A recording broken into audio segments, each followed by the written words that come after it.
बहन थी देवयानी और सर्विष्ठा दोनों सहेली। महाराज मित्रता बहुत बहुत बड़ी मित्रता थी इनके साथ में, बहुत प्यार थी आपस में इनमें। देखो एक गरीब यानी ब्राह्मण की थी महात्मा की, और एक थी राजा की। लेकिन महाराज ऊंच नीच का फर्क न देख करके फिर भी दोनों में बहुत गहरी मित्रता थी। तो एक दिन राजा की लड़की ने, जिसका नाम था सर्विष्ठा परीक्षित महाराज, उसने देवयानी से कहा, बहन देखिए आंगन में रहते हैं मन नहीं लगता है हमारा, आज तू हमारे साथ चल। बोले कहाँ? बोले चलो चलते। बोले कहाँ? बोले हम बता रहे हैं ना कहाँ। तो क्या बोली बहन सुन, आज हम तुम्हें एक जगह चल रहे हैं। कहाँ? अरे चली बहना में तालना आई आऊंगी, कछुती लगी बुझाई आऊंगी।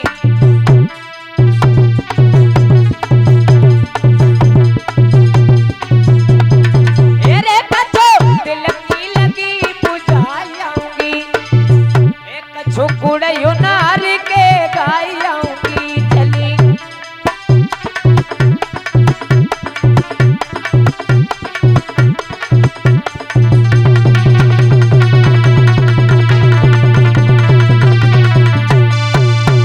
सर्विष्ठा ने कहा, देवयानी बहन आज हम तुम सरोवर में स्नान करने के लिए जा रहे हैं, चलो। तो महाराज वस्त्रहीन होकर के दोनों बिटियां सरोवर में स्नान करने लगी। देखो परीक्षित महाराज एक बात बताएं, श्रीमद् भागवत कथा में ये लिखा है कि कभी भी माताएं और बहनाओं को कमर तक जल में घुस करके स्नान नहीं करना चाहिए। कभी भी हमारी माताओं को कमर तक जल में घुस करके स्नान नहीं करना चाहिए, वरुण देवता का अपमान हो जाता है, क्योंकि जल में वरुण देवता का वास होता है। और जो माताएं कमर तक जल में घुस करके स्नान करती हैं, वरुण देवता का अपमान करती हैं, उन्हें पाप लग जाता है। देखो तुमने सुना होगा भगवान कन्हैया ने चीर चुराए थे सखियों के। चीर चुराने का कोई मतलब नहीं था, केवल यही मतलब था कि उन्हें यह बताना था कि कभी भी माताओं को नदी में घुस करके जहां तक कमर तक जल हो कभी स्नान नहीं करना चाहिए। और बाद में चीर दिए थे तो यही बात कहा था कि आज के बाद ये बताओ इसमें कभी घुस करके स्नान तो नहीं करोगी? बोले प्रभु कभी नहीं करेंगे, भगवान ने यह शिक्षा दी थी। तो सभी माताएं कभी भी जल में घुस करके स्नान नहीं करें। तो देखो दोनों बिटियां वस्त्रहीन होकर के उस सरोवर में स्नान कर रही हैं। और तब तक महाराज हुआ क्या कि भगवान भोले बाबा और पार्वती मैया निकल करके आए वहां से। लाला लवकुश बेटा बाबू काबो,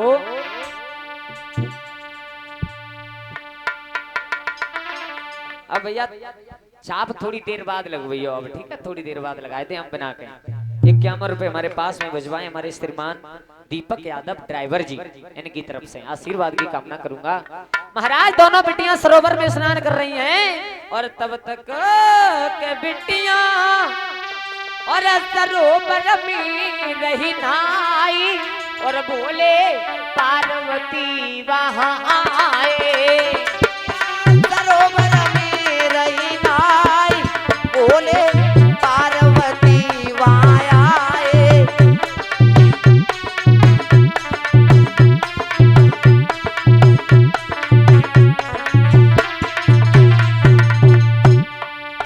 बोले पार्वती वहां आए, बोले पार्वती वहां आए। पार्वती वहां आए, बोले पार्वती वहां। दोनों बिटियां सरोवर में रही नाई, बोले पार्वती वहां। बेटियां सरोवर में रही नाई, बोले पार्वती वहां आए।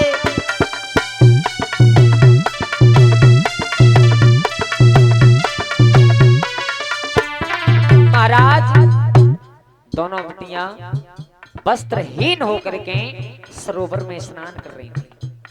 और तब तक भगवान भोले बाबा मैया पार्वती निकल करके गई।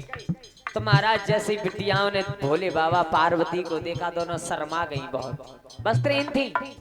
तो एकदम सरोवर से निकल करके भागी महाराज जी। और जल्दी जल्दी में हुआ क्या मालूम है? अरे जल्दी में बिगड़ गो सपड़ा, एक दूजी के पहन ले कपड़ा।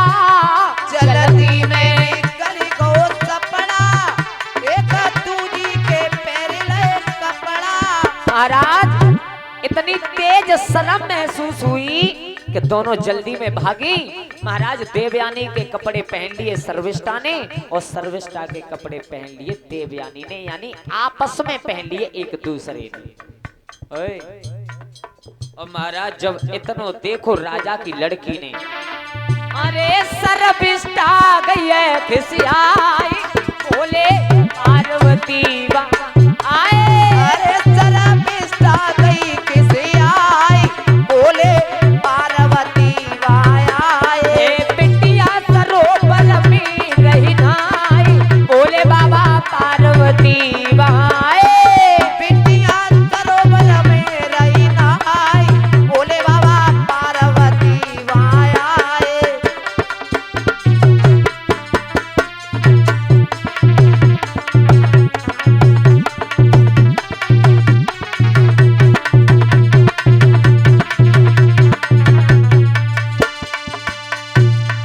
महाराज दोनों बेटियां भागी तो परीक्षित जी हुआ क्या कि उसके कपड़े उसने पहन लिए। तो जो राजा की लड़की थी सर्विष्ठा एकदम खिसे आएगी, बोले क्यों है ओए, तेरी इतनी हिम्मत कि तू एक भिखारी की होते हुए और तूने राजा की लड़की के कपड़ा पहन लिए। देवयानी ने हाथ जोड़ी, बहना देखे मित्रता में गरीबी अमीरी ना देखी जाती, गरीबी अमीरी नहीं देखी जाती है। महाराज सर्विष्ठा इतनी क्रोधित हुई कि बोली देवयानी से कि तेरा बाप जन्म से बेकारी, दूसरी बात मेरे द्वारे पर कौवा कुत्ताओं की तरह मेरे बाप के द्वारे पर बैठा रहता है। और महाराज जैसे देवयानी ने बाप की बात सुनी, दोनों बेटियां जवान और दोनों का गर्म खून। महाराज पहले तो मौं से बात हुई खटपट, और बाद में जब मौं से पेश आए गई तो बाकी चुटिया वाके हाथ में, बाकी चुटिया वाके हाथ में। चुटिया ना जानते कैसे कहते हैं, चोटी। और लड़की में लड़ाई हो तो सबसे पहले चोटी पे ही आ जाते है सबसे ज्यादा। महाराज नानो दोनों स्नान ध्यान तो सब बंद हो गया, दूसरा तमाशा शुरू हो गया उस ताल पे। दोनों में लड़ाई, और कैसी लड़ाई हुई कि सर्विष्ठा, महाराज सर्विष्ठा की लाग भरे, सर्विष्ठा को हिसाब बन जाए तो देवयानी को पीछे को धकेले चली जाए, और देवयानी को हिसाब बन जाए महाराज तो सर्विष्ठा को पीछे बैक में हटाती चली जाए। एकदम राजा की लड़की जो थी उसने ऐसा धक्का दिया महाराज कि देवयानी महात्मा की लड़की को कुआं में डाल दिया। जा अब भागनी, अब तू पड़ी रहे। महाराज कुआं में धकेल के चलिए।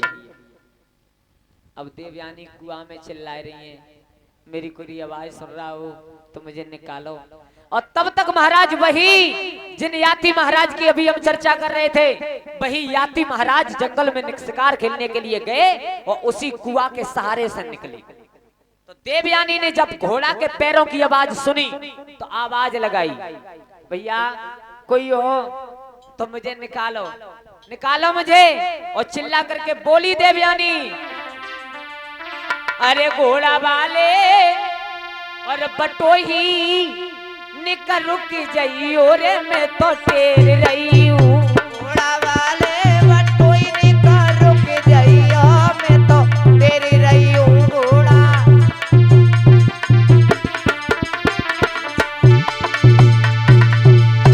अगर मेरी आवाज सुन रहे हो तो रुक जाओ। कौन हो? टेर रही हूँ, टेर रही हूँ, टेर रही हूँ। घोड़ा वाले जवान निकल रुक जाइयो रे, मैं तो टेर रही हूँ। घोड़ा वाले जवान निकल रुक जाइयो, मैं तो टेर रही हूँ। घोड़ा वाले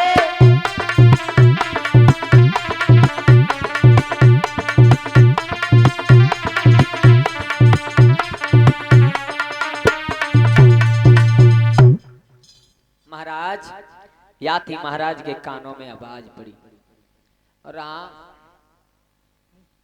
वरुण देवताओं जी बोलियो इन्हें थोड़ी सी देर।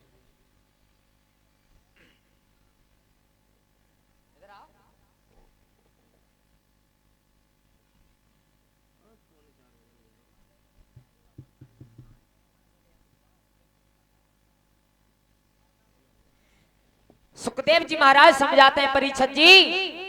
याति महाराज के कानों में आवाज पड़ी तो उसी समय याति महाराज ने परीक्षित महाराज अपना पटुका डाल दिया कुआं में और देवयानी को ऊपर निकाला। तो देखो जैसे जैसे देवयानी ऊपर आ रही है महाराज गिरी गिरी, महाराज ने अपना हाथ फंसा दिया, देवयानी हाथ पकड़ करके ऊपर आई। अब महाराज याति ने बाहर तो खड़ी कर दी लेकिन देवयानी हाथ नहीं छोड़ रही है। महाराज याति बोले हाथ छोड़ो, अब तुम ऊपर आ गई। बोले महाराज ये हाथ अब नहीं छूटेगा। क्यों? देखो हमारे बुजुर्ग कह देते ना कि सिर पर गई मोहर धरे से छूटे को फंद मरे से। आदमी सर पे मोहर रख के ब्याह कर लावे, साथ भामर डाल लावे, महाराज भाई दिन फंदा छूटे हो, जा दिन एक मुट्ठी राख हो जाए तब। याति महाराज बोले पागलों का है, हमने तुम कुआं से निकाला है, तुम क्या कह रही हो? बोले महाराज अब कुछ भी सही, अब मेरे साथ तुम विवाह कर लो। याति महाराज बोले तुम पागल हो गई हो, हैं? याति नाम है हमारा, हमारे वंश में कभी ऐसा नहीं हुआ जो तुम चाह रही हो।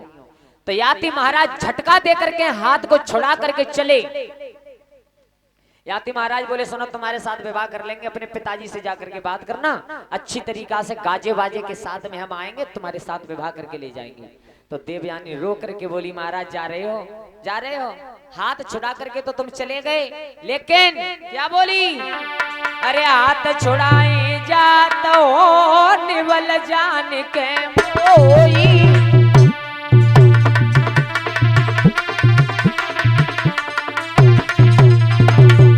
तुमने अपना हाथ तो मेरे हाथ में से छुड़ा लिया, लेकिन तब समझूंगी तुम्हें। कब? हाथ छुड़ाए के जात हो निवल जान के मोई, और दिल से यदि कढ़ जाओगे मैं तब जानूंगी कोई।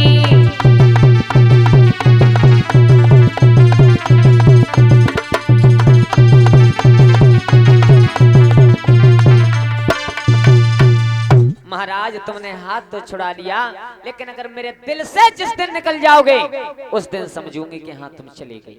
महाराज याति चले गए। अब देखो देवयानी अपने घर पहुंची, पिता ने पूछा बिटिया सारी रात कहाँ रही? बोले पिताजी ये तुम्हारे चेला की शिष्य की बिटिया है ना, ये मुझे कुआं में धकेल करके आई। अच्छा, तो देखो उसी समय शुक्राचार्य महात्मा ने नगर छोड़ा। एक काम करो, कोई बच्चा छोटा सा कन्हैया के लिए इतना बड़ा हो गया कि छपरिया में से वो अपने आप उठ के ना बैठ पावे बस। हाँ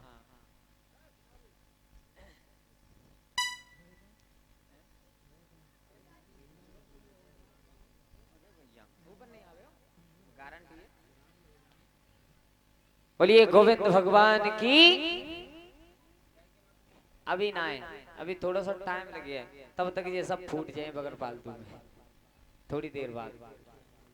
हाँ 4 बज गए, हाँ बुलाओ, लगाओ लगाओ, 4 बज चुके हैं। सुखदेव जी महाराज समझाते हैं बन्यूलाल, परीक्षित देवयानी ने पिता को सारा हाल बताया, नगर छोड़ करके चले। तो देखो शिष्य ने रोका, गुरु ने कहा हम ऐसी नगरी में नहीं रहेंगे जिस नगरी में गुरु का अपमान हो रहा हो। तो देखो महाराज ये बात तय हुई कि देवयानी जिस किसी घर में विवाह होकर के जाएगा तो सर्वश्रेष्ठा उस आंगन की दासी बन करके जाएगी, दासी।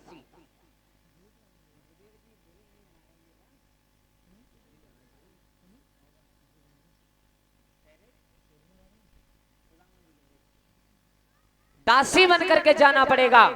तो महाराज देवयानी का विवाह हुआ महाराज याति के साथ, और सर्वश्रेष्ठा चली दासी बन करके, इसी कारण बस, केवल बस। सही है, अभी नहीं थोड़ी देर बाद हम बता दिए, सोई तैयार करवे चले जियो एक लोग।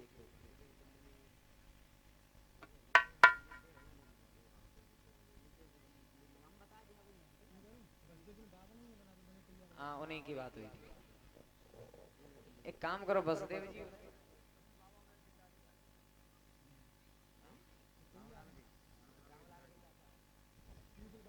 महाराज देवयानी विवाह तो हुआ एक से, लेकिन जा रही है याति महाराज के साथ दो, एक दासी बन करके जा रही है। तो शुक्राचार्य महात्मा ने जाते समय कहा था, राजन याति एक बात का ध्यान रखना,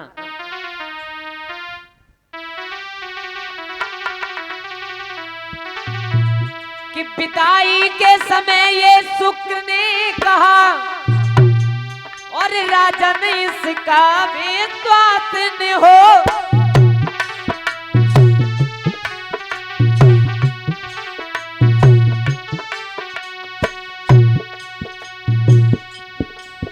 ये दासी बन की जा रही है, दासी संग भोग विलास न हो।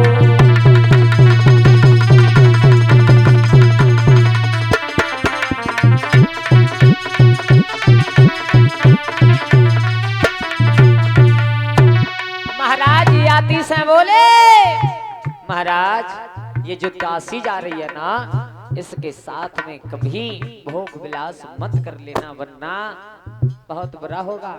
हाथ जोड़ करके बोले,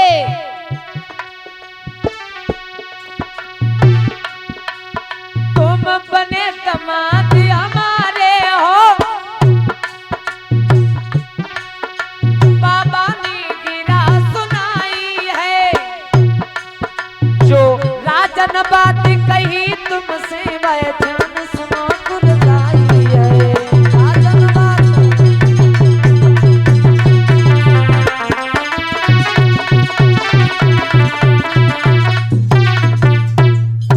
महाराज याति बोले, गुरुजी ऐसा कभी नहीं होगा। तो परीक्षित महाराज याति महाराज का विवाह देवयानी के साथ हुआ और सर्विष्ठा आई दासी बन करके उसकी। महात्मा ने यह कहा था,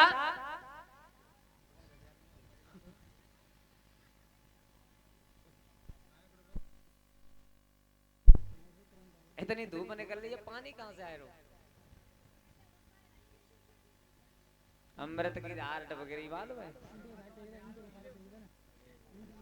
बोलिए गोविंद भगवान की। सुखदेव जी महाराज बोले, राजन शुक्राचार्य ने कह दिया था, राजन एक से के साथ विवाह हुआ है, दूसरी दासी बन करके जा रही है, इसे किसी कभी अपना मत लेना।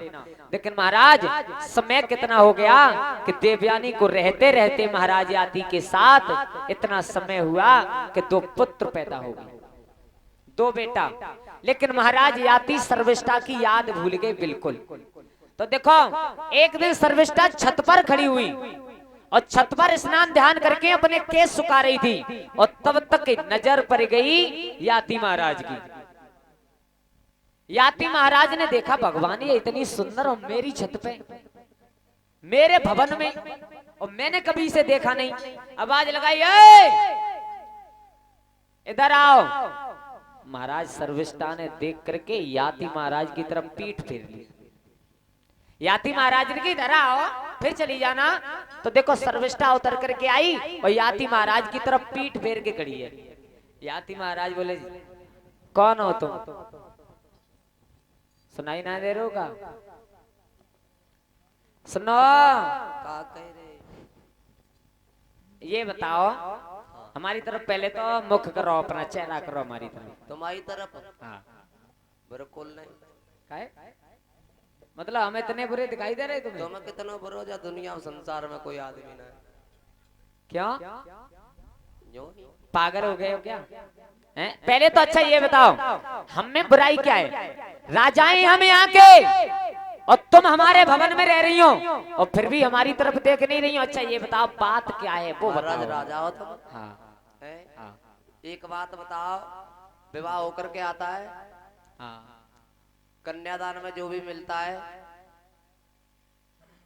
बोलो। विवाह में जो भी सामान मिलता है महाराज, हाँ, हाँ। उस पर अधिकार किनका होता है? इंसान का विवाह होता है तब। हाँ। जो कुछ भी दहेज में, मतलब जो कुछ भी मिलता है महाराज, उसके ऊपर दूल्हा का हक होता है महारानी। मोटरसाइकिल मिलते भाई को चलावत है? मोटरसाइकिल? हाँ। दूल्हा। डबल बेड मिले बाप को बैठे हो? तुम कहना क्या चाहती हो ये बताओ। महाराज अम्मी तो दहेज में आई थी। बोले बात तो सही है बिल्कुल। क्यों तुम महाराज? तो बेकार एक ना कोई तुमने याद ना दे, तुम्हारे घर में आई हूँ, तुमने एक ना पूछ लिया भूखी हूँ के प्यार से हूँ, और पूछ रहे हो पीठ फेर कब बैठी हैं। देखो अब तक जो हुआ सो हुआ महाराज। देखो सर्विष्ठा की बिल्कुल सत्य बात है, हकीकत। क्यों दहेज में जो कुछ भी मिलता है उसके ऊपर हक हकीकत में दूल्हा का होता है। लेकिन याती महाराज मैं भी तो दासी बनकर के दहेज में आई। जिस दिन से इस आंगन में आई उस दिन से तुमने पूछा कभी तेरे पास कपड़े हैं, भूखी है या प्यासी है? कभी आज तक पूछा? इतने दिन हो गए। महाराज याती ने हाथ जोड़े बोले अब गलती हुई सो हुई, अब नहीं करेंगे। अब तुम हमें नहीं मालूम था। परीक्षित महाराज उसी दिन से याती महाराज ने उसे भी अपना लिया। कब नहीं करो महाराज? अरे अब कह तो दिया, कह तो दिया। हम कंगे सो करो तो बताओ। हाँ ठीक है। हम खाएंगे सोई खाएंगे, बताओ। हाँ हाँ ठीक है। अब तुम जो चाहो वही करेंगे हम, लेकिन अब नाराज सही ना बात हो। बताओ महाराज, करियो कि नहीं करियो? बिल्कुल हम जो खाएं सो खाएं। तुम जहर गए हो तो हम कैसे खाए ले बताओ? तो नहीं तुम अपना तो मरे हो कर ले। तो नहीं महाराज याती ने उसी दिन से सर्विष्ठा को अपना लिया। और समय कितना व्यतीत हो गया कि 3 पुत्र पैदा हुए दासी के उदर से। देवयानी जो रानी थी उसके 2 बेटा और इधर 3। अब देखो एक दिन याती महाराज अपनी रानी यानी देवयानी के भवन में लेटे।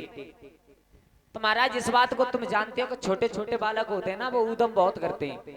बालक बंदर एक स्वभाव और जहाँ बैठे तहाँ रचे उपाऊ। महाराज बंदर का बालक का एक जैसा स्वभाव होता है। याती महाराज शिकार खेल करके आए, हारे थके, और देवयानी के दोनों बेटा रो रहे थे, चिल्ला रहे थे, ऊधम कर रहे। याती महाराज ने की देवयानी जो तेरे बालक इतने ढीठ हैं इन्हें समझा। महाराज एक बात हकीकत है बिल्कुल कि जितनी अगर बच्चा चिल्ला रहे हो ऊधम कर रहे हो और पिताजी चिल्लाए दे तो मैं तारी का कहीं मालूम है। तुम मेरे बच्चे ने देख के दुखियाओ करो मत। तुम कबाए ना रहे मोए पूछो कैसे पाल रही हूँ। महाराज याती महाराज ने कहा देवयानी तेरे बच्चे दोनों इतने ढीठ हो गए। देवयानी ने की बेटा चुप हो जाओ, बिल्कुल चुप। देखो पापा सोए रहे, सोने दो इन्हें।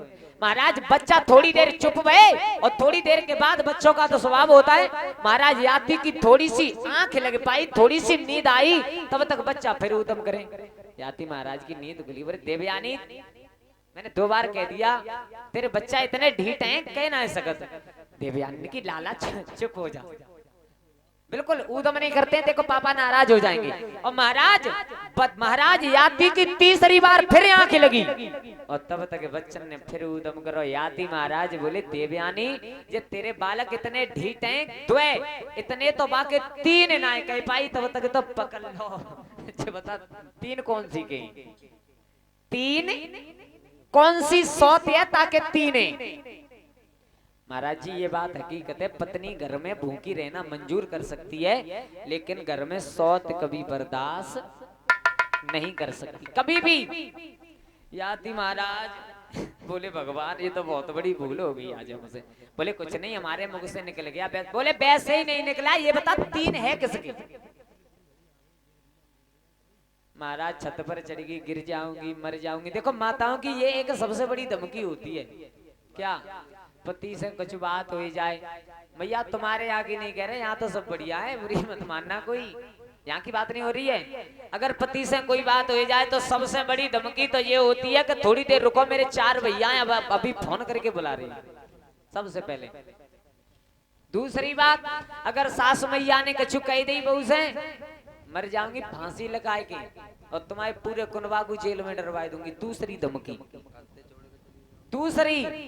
तीसरी धमकी आदमी के लिए, पति के लिए, अगर तुम ज्यादा लड़ोगे तो छोड़ के चली जाऊंगी अपने बाप के घर, कबू वापस नहीं आऊंगी। और जब कि महाराज हकीकत बात ये है कि काऊ के बाप ने आज तक पार ना डाल पाई बिटिया की। बाप तो डारियूले, लेकिन भैया भाभी ने कबू नहीं रख पाओ जीवन भर।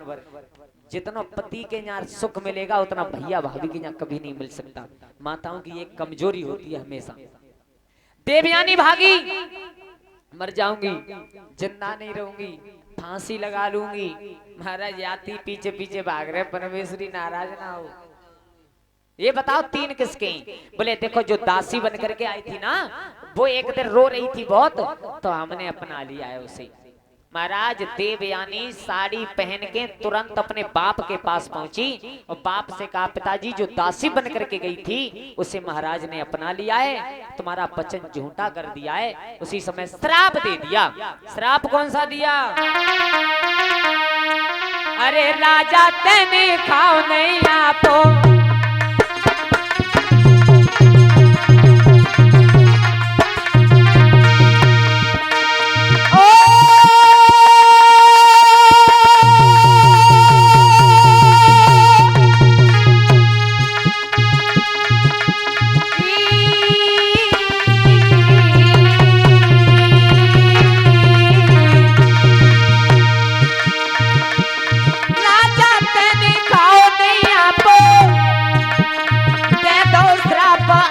बुढ़ापो।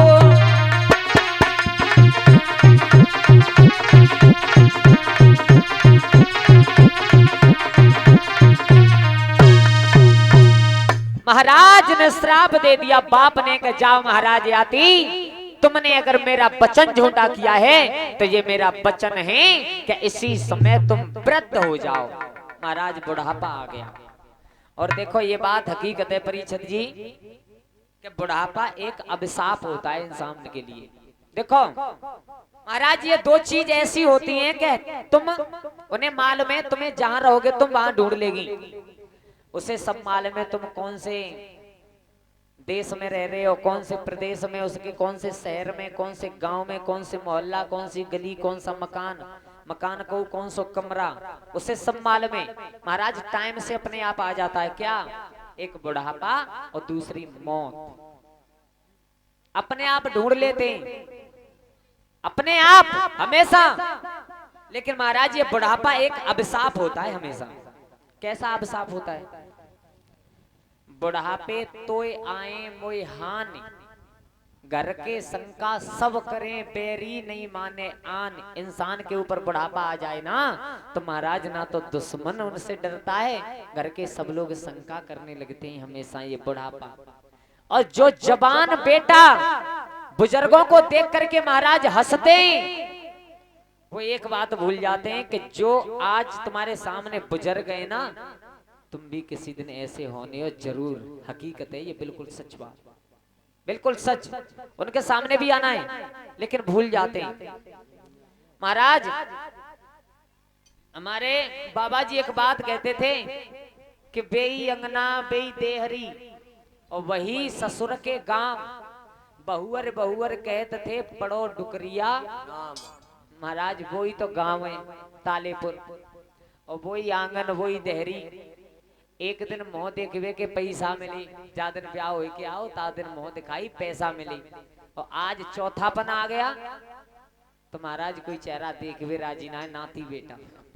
केवल समय बुढ़ापा इतना अंतर होता है। तो महाराज सबसे मेरा निवेदन है बुजुर्गों की सबसे ज्यादा सेवा करनी चाहिए। इससे बड़ा धर्म कोई नहीं होता है, कोई भी। महाराज याती के ऊपर बुढ़ापा आ गया तो इन्हीं के एक बेटा ने जवानी दे दी। उसके बाद में वो महाराज देखो एक बात कहें, एक बुजुर्ग बाबा थे बहुत बड़े बूढ़े, और आप लोगों ने शायद सुना भी होगा, हमारा एक गाना चल रहा है बहुत सुंदर। देखो ये दृष्टांत है बहुत अच्छा। एक